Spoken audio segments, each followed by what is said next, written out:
Le président ukrainien, Volodymyr Zelensky, a reconnu le nombre de victimes subies par les forces de son pays après qu'un chiffre ait été donné par le président élu des États-Unis, Donald Trump, plus tôt.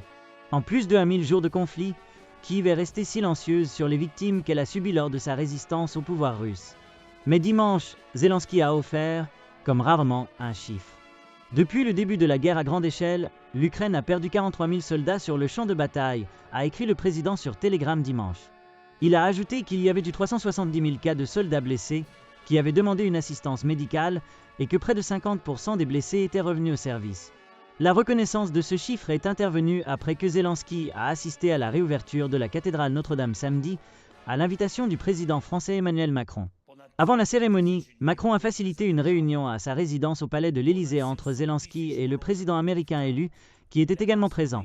Dans un post sur Truth Social un jour plus tôt, Trump a déclaré que l'Ukraine avait jusqu'à présent perdu 400 000 soldats et beaucoup plus de civils dans le conflit, tout en appelant également à un cessez-le-feu immédiat et en déclarant que « Je connais bien Vladimir, c'est son moment d'agir ».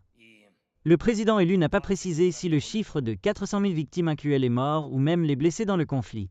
L'évaluation de Zelensky sur les morts en guerre est compréhensiblement plus élevée que le dernier chiffre qu'il a donné, 31 000 à la fin de février, mais inférieur au chiffre mentionné par Trump ou les agences de presse.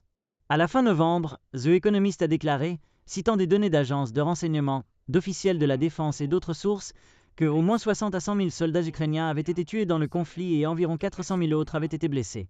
Dans le même post dimanche, Trump a déclaré que près de 600 000 soldats russes avaient été tués ou blessés en Ukraine, dans une guerre qui n'aurait jamais dû commencer et qui ne pouvait pas continuer éternellement. À la fois Kiev et le Pentagone considèrent ce chiffre comme une sous-estimation.